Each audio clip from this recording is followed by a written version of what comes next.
옵니다. 알쏭달쏭 심리학입니다. 심리학자 정혜인 교수와 함께하죠. 안녕하세요. 네, 안녕하세요. 정혜인입니다. 오늘 기분 좋으시네. 목소리 들어보니까. 네, 좋았습니다. 아니에요. 오늘 유달리 좋으신 것 같아요. 왜입니까? 이유가 뭡니까? 특별한 건 없습니다. 잠을 푹 주무셨나 보네요. 자, 오늘 어떤 이야기 알아볼까요? 지난주 16일에 목요일에 수능 시험이 치러졌죠. 예. 진짜 그날은 거짓말처럼 더 춥더라고요. 그쵸? 그래요? 우리는 괜찮았어요. 그러셨나요? 예, 이쪽은 그다지 춥지 않아가지고요. 그래도 시험 치는 날 되면 마음이 그래서 그런지 유독 추워지는 것 같기도 합니다. 그렇죠. 예. 사실 오늘 제가 드리고 싶은 이야기는 좌절에 대처하는 우리의 자세입니다. 네. 제가 수능 시험 날 추웠다는 말씀 드리다가 갑자기 좌절에 대처하는 우리의 자세라고 하니까 뭐지? 라고 생각하실 텐데요. 초등학교 6년, 중학교 3년, 그리고 고등학교 3년까지 총 12년의 결과를 단 하루에 평가받는다는 게 참 어떻게 생각하면 좀 너무하다 싶습니다. 그렇지만 어떻게 해도 과정을 평가하는 단계가 모든 사람들에게 만족스럽지는 않을 거예요. 제가 방금 만족스럽다는 표현을 했는데요. 만족하다, 만족의 반대 표현은 불만입니다. 좌절을 심리학적으로 표현하면 욕구불만이라고 합니다. 이거에 대한 사례를 제가 한 4만 개쯤 가지고 있습니다. 제가 그 짝사랑했던 수많은 여인들과 차였던 그 경험들, 그게 좌절과 욕구불만이 같은 거라는 걸 완벽하게 증명해 줍니다. 네, 그렇습니다. 욕구불만 혹은 이 좌절이라고 하는 것은 무언가를 반대하는 것에 대해 관해 느끼는 어떤 감정적인 반응인데요. 이 감정에는 부정적인 정서가 들어있습니다. 욕구불만은 개인이 결심한 의지나 자신이 정한 목표를 수행하는 과정에서 긍정적인 반응의 결과를 얻는 것이 아니라 저항으로 인해서 뭔가 원하지 않는 결과가 도출될 때 발생하게 됩니다. 그래서 자신이 정한 의지나 목표가 환경으로부터 거부되거나 차단당하게 되면 욕구불만이 높아지게 되는 거죠. 그러게 말이에요. 우리 사람은 역시나 불확실성이라든가 이런 거에 굉장히 좌지우지되지 않나 하는데, 그러다 보면은 욕구불만이 자연스럽게 나는 안 돼라든가 하여튼 수만 가지 부정적인 생각들이 들게 하잖아요. 그렇죠. 그러다 보면 욕구가 계속 무시당하거나 불만족한 상태로 남게 되면 분노감이 올라온다거나 우울해서 아무것도 하기 싫어진다거나 자신감이 없어진다거나 만사 다 짜증나거나 누군가 막 부딪혀서 싸우고 싶은 공격성이나 폭력까지 막 따라오게 될 수 있습니다. 그래서 매우 긴 시간 노력한 결과가 아쉽게도 수능 시험에서 부정적인 결과로 도출되면 욕구불만이 생길 수밖에 없게 됩니다. 예. 자신의 욕구가 내적으로나 외적으로 차단될 수 있는데요. 이때 내적 차단은 개인의 마음에서 발생하게 됩니다. 이 마음의 출발점은 능력에 대한 부족감이나 자신감이 없어지는 것, 또 상반된 목표나 바램, 두려움과 공포 같은 것입니다. 내적인 거는 뭐 스스로에서 기인하는 거니까 그런 거고, 외적 차단도 있을 거 아니에요? 그쵸. 물리적인 방해물이나 어려운 과업, 시간 낭비 이런 것들이고요. 만약에 이 방해물이나 고난이 예상하지 못했던 것이거나 또 목표를 별것 아니라고 생각했는데도 쉽게 달성할 수 있다고 기대했지만 실패하게 된다면 욕구불만은 더 생기기 쉬워집니다. 그래서 욕구불만은 자신이 처음부터 기대한 정도이거나 예전부터 알고 있던 만큼이라면 그 정도가 낮아져서 목표는 자신에게 할 만한 도전이 되는 거죠. 그러면은 뭐 수능뿐만 아니라 어떤 시험이든 프로젝트든 앞두고 저 무조건 어려워 이렇게 생각하고 접근하면은 좀 덜한 거 아닙니까? 그렇게 되면 또 어려우니까 하지 말자 할 수 있지 않을까요? 그 괜찮을 것 같은데. 물론 수능 시험이 충분히 어렵고 힘든다는 걸 알게 될수록 어떤 개인은 조금 더 도전하고자 하는 욕구가 막 불타오르게 만들기도 하죠. 그리고 그 도전에 합당한 노력을 할 수 있도록 하게 된다면 훨씬 더 달성은 쉬워지게 되지만, 또 반대로 만약 그런 것들이 좀 어렵다라고 하게 되면 좌절을 경험하게 될 수밖에 없습니다. 그 예전에 이모티콘 중에 OTL이라고 있었잖아요. 이게 엎드려가지고 좌절하는 거. 네네. 빨리 일어서야 되잖아요. 좌절을 네네. 경험했다면. 네네. 그거 어떻게 해야 됩니까?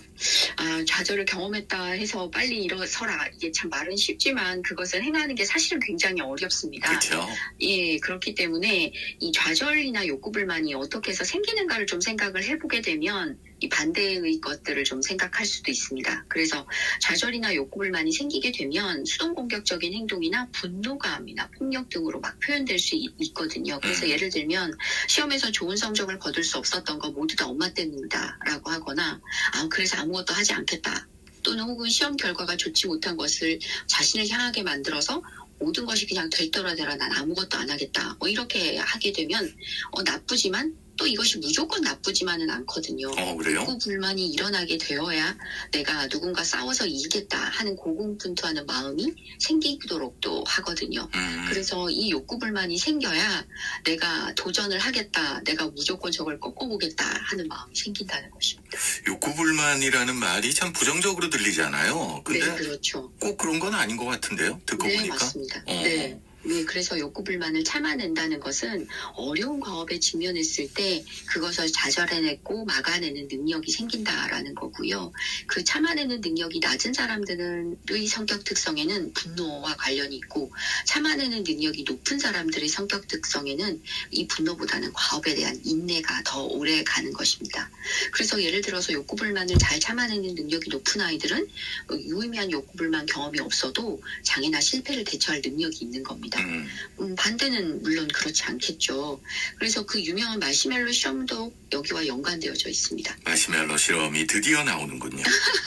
많이 아니, 들어보셨을 거죠. 엄청나게 그렇죠? 들어봤고 이거는 이제 너티까지 연결이 되는 거잖아요. 맞죠. 네. 네. 일단 마시멜로 실험이 뭔지 좀 우리 청취자분들에게 설명 좀 해주세요. 네, 4살에서 한 6살 정도의 아이들에게 마시멜로를 하나씩 주고 너 지금 이거 바로 먹을 거냐 혹은 15분 있다가 먹을 거냐라고 미션을 줍니다. 15분 있다가 먹는다면 하나를 더 주겠다라고 이야기를 하는 거죠. 예. 연구진이 실험이 끝나고 15년 정도 시간이 지난 뒤에 추적 조사를 했습니다. 네. 그 결과 먹고 싶다는 욕구를 참지 못했던 아이들은 작은 어려움에도 쉽게 포기하고 소극적이고 제한적인 대인관계와 학교 생활을 보냈습니다. 참은 애들은요? 네, 마시멜로를 먹지 않고 잘 참아낸 친구들은 스트레스를 효과적으로 다룰 줄 아는 정신력을 갖고 사회성이 더 뛰어난 청소년으로 성장했습니다. 미국의 대학 입학 시험인 SAT에서 욕구를 잘 참은 집단이 125점이나 우수한 성적을 보였다고도 합니다. 물론 부모들도 자녀들의 평가가 훨씬 더 우수했습니다. 그리고 그 친구들을 또다시 시간이 들러서 40대가 되었을 때 재조사를 했습니다. 그랬더니 인내하지 못했던 아이들은 비만이 됐거나 약물 중독이 됐거나 사회 부적응 등의 문제를 가졌지만 인내력을 잘 참아낸 아이들은 성공한 중년의 삶을 살고 있었다고 합니다. 그 유명한 말씀하신 마시멜로 실험이 경제학자들은 또 조금 다르게 보더라고요. 네, 그렇게도 삐딱하게. 보죠. 네, 그렇게도 보고 저는 제가 삐딱한가 봐요. 거기에 더 끌리더라고요. 충분히 그럴 수도 있습니다. 아니, 제가 삐딱한 게 맞는 것 같아요. 하여튼 이 실험을 통해서도 우리가 알 수 있는 게 욕구를 어떻게 컨트롤하느냐 이게 앞으로의 인생에 굉장히 중요한 요소가 되는 거네요. 네, 맞습니다. 공부를 열심히 하면 좋은 대학에 갈 수 있고 그래야 성공할 수 있다고 이야기하는 건 누구나 할 수 있는 이야기입니다. 하지만 그것보다는 더 중요한 것은 공부를 잘해서 상을 받을 수 있는 환경을 만들어주는 것이 필요합니다. 한 개씩 쌓아서 줄넘기를 30개까지 할 수 있게 되었을 때 쉬운 책이어도 한 권의 책을 끝까지 다 읽었을 때와 같이 달콤한 현재의 유혹을 이겨내고 성공하는 삶을 살 수 있도록 적절한 동기를 부여하고 하나하나 성취해 나가는 기쁨을 맛보게 해주는 것이 저는 부모와 성인 어른으로서의 역할이라고 생각됩니다. 우리 강아지 훈련시킬 때 보상으로 간식을 꼭 주잖아요.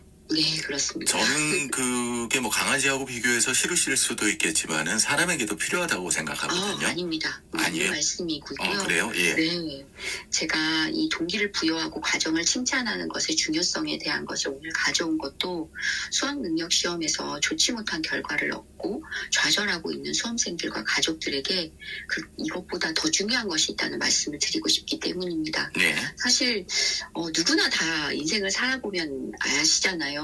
20살이라고 하는 19살에서 20살이 넘어가는 순간에 이 시험이라고 하는 것이 모든 것을 결판내는 것도 아니고 그것이 모든 인생의 마지막도 아닌데 그걸 또 우리가 너무 크게 와지하고도 있는 거잖아요. 그렇죠? 네. 그래서 이것을 좀 더 잘 이겨낼 수 있는 과정과 방법들을 이야기하고 싶어서 오늘 제가 이 이야기 꺼냈고요. 네. 공부를 잘해서 상을 받았거나 1등을 해본 경험이 있는 아이들은 그 기쁨과 경험을 통해서 더 노력할 확률이 높겠지만 그 결과도 그냥 생기지는 않거든요. 그래서 그 결과보다는 노력하는 과정을 충분히 칭찬하는 시간을 만들어 주셨으면 하고요. 또 그것이 만족을 지어나는 데도 훨씬 더 효과적이다라는 말씀 드리고 싶습니다. 저는 실패를 한번 경험하고 다음으로 나갈 때 그 실패에서 흔히 뭐 하는 이야기로 교훈을 얻어야 돼 이러는데 교훈보다는 성공을 하기 위한 스킬을 얻는 게 더 중요하지 않을까 생각도 되거든요. 물론이죠. 낚시를 할 때 실패를 해야 더 잘 잡겠다라고 그러니까요. 하는 거죠. 하지만 모든 게 다 적용될 수 있지만 연애에는 안 되더라고요. 그게. 네. 그래서 좌절이라는 말씀하신 것 같기는 합니다.